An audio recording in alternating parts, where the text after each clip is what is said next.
Hey everyone, we're back with another Stonehearth development update. We've released Alpha 5 to all of our Kickstarter backers. So if you are a backer, please check your email for the Kickstarter update and you'll find out how to download it. Let's see, today let's start a new game and I'll walk you through some of the things we're doing. This is really loud. Let me turn down my sound. Oh right, so of the new things that we have sound settings. So I can take the effects volume and drop it down so you guys can actually hear me out there, right? So let's try again. So we'll make a new normal game.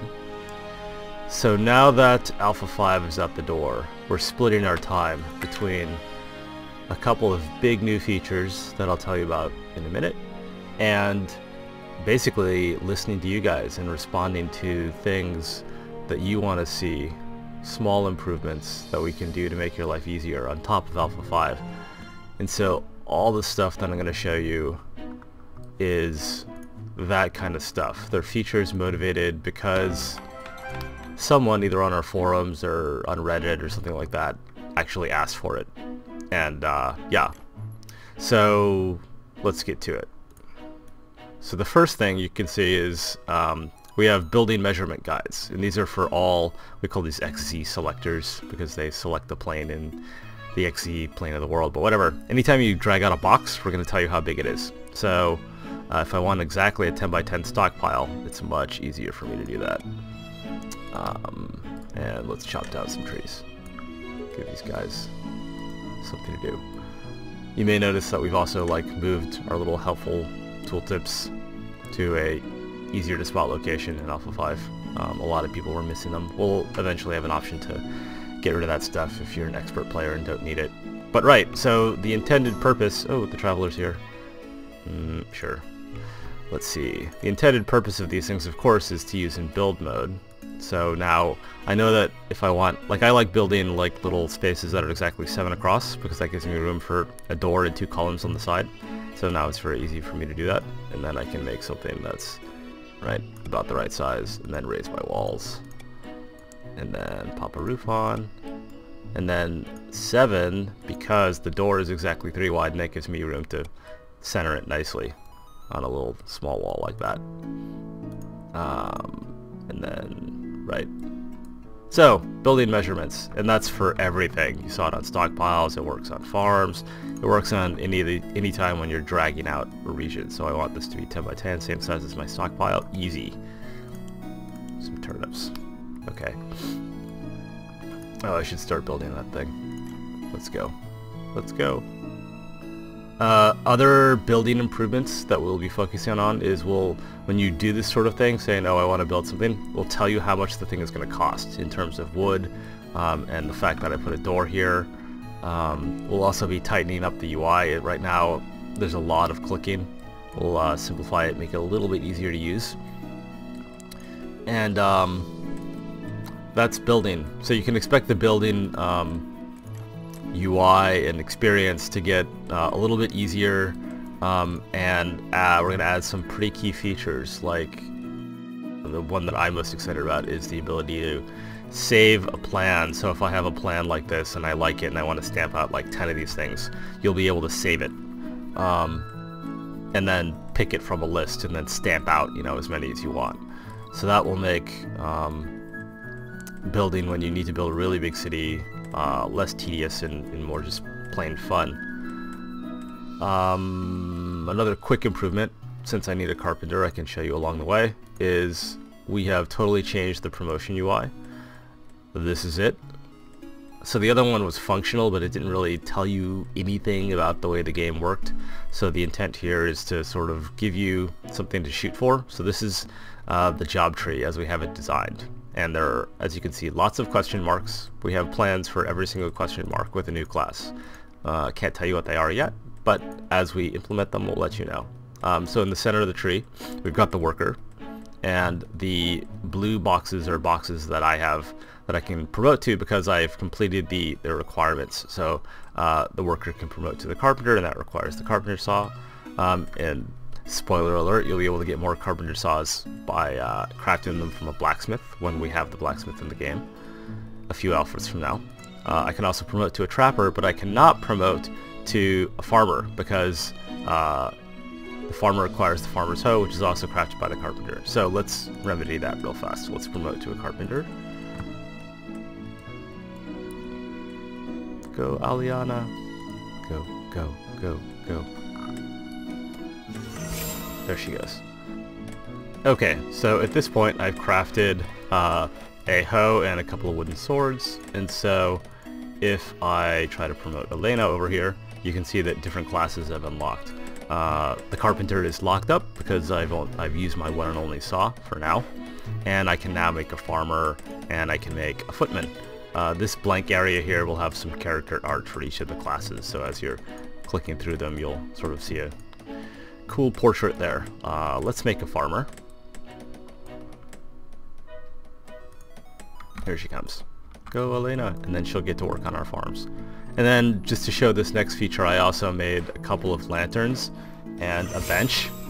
And let's see, so you can see that I can deploy these things as usual.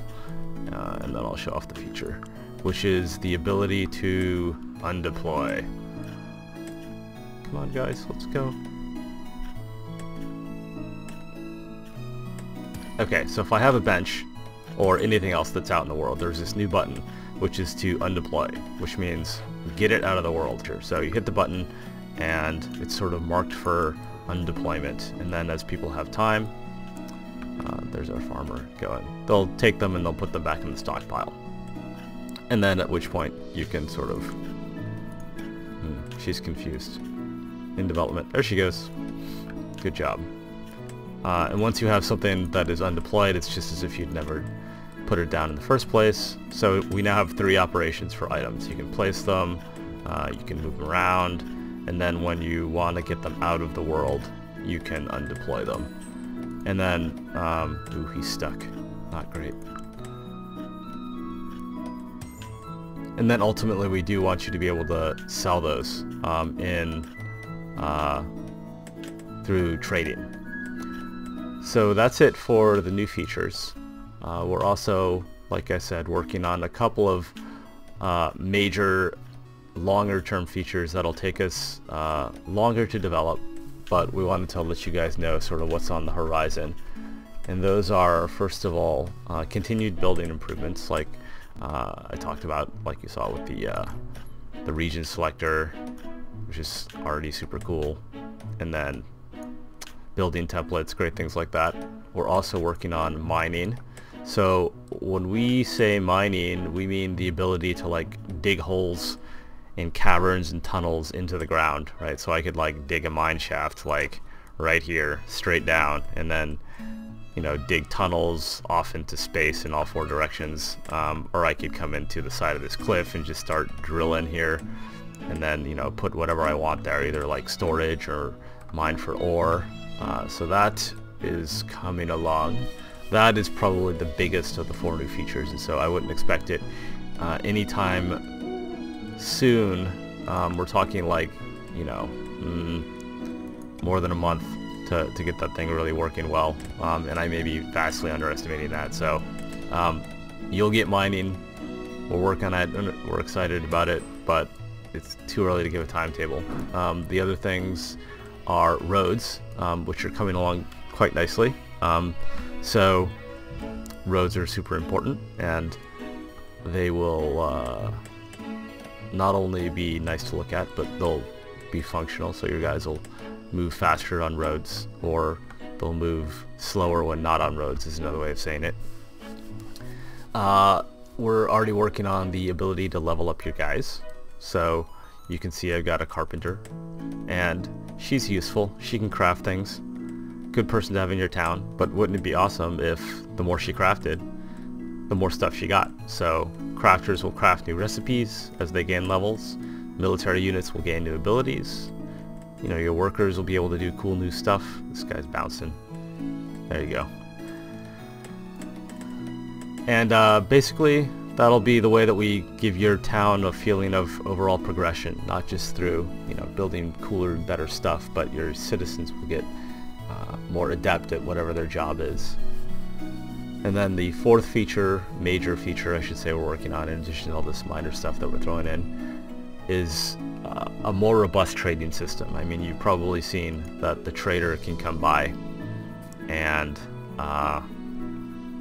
give you things, or say, hey, if you give me some of this, I'll give you what I've got. We want to do a more straight up market style of trading, where you'll have a vendor who will come by with a whole inventory of things in the UI where you can browse and sell things to him and buy things from him, and that'll be neat. And we have all kinds of plans for those kinds of markets. They'll be like, you know, minor sort of maybe traveling salesmen who have like small stocks versus, you know, a giant marketplace, which maybe you'll need to build a building to gain access to. Yeah, so fertile ground there for future development. That's it for the new features. The other thing that I wanted to do is just show off some of the cool things that we're seeing all you guys put up now that A5 is out.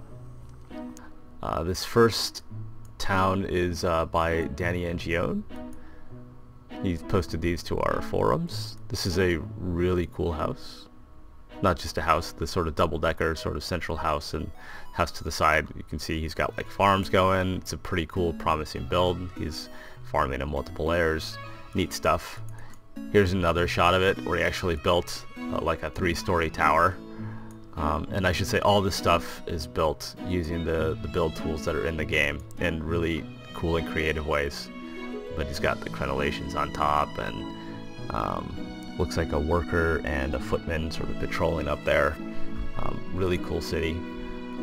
Another cool build by Atrole is this absolutely ridiculous castle. Really impressive. Cool stuff, right? Here's another shot of it at night, which is sort of when it was in progress build. And then here's an interior shot, I think, of one of the houses near the castle. You can see it's like fully furnished. Use of curtains, lots of, you know, comfy beds. Even has a staircase going up, and he used the picket fence to make a railing between, you know, the staircase, the banister, whatever, between the staircase and different levels. Awesome, really creative. And then here's one more shot just because I thought it was super cool. Great use of the floor tools. It's just a, you know, you can imagine this going up to like some epic tower or whatever else. Really cool stuff. So if you've got something that you think is particularly cool, by all means, please share it. We love to see this stuff. It's very exciting for us. And that is it for this week. So thanks for watching, and you can expect continued development as usual. And as we stack up enough of these improvements, we'll bundle them all up, and that'll be Alpha 6. And when that is ready, we will certainly, you'll hear about it from us. And if you bought the game, it's free. Alpha 6 is free, as will all subsequent alphas be until the game is at 1.0 and finished. You can get the game right now through our widget on Humble Bundle at our site on stonehearth.net.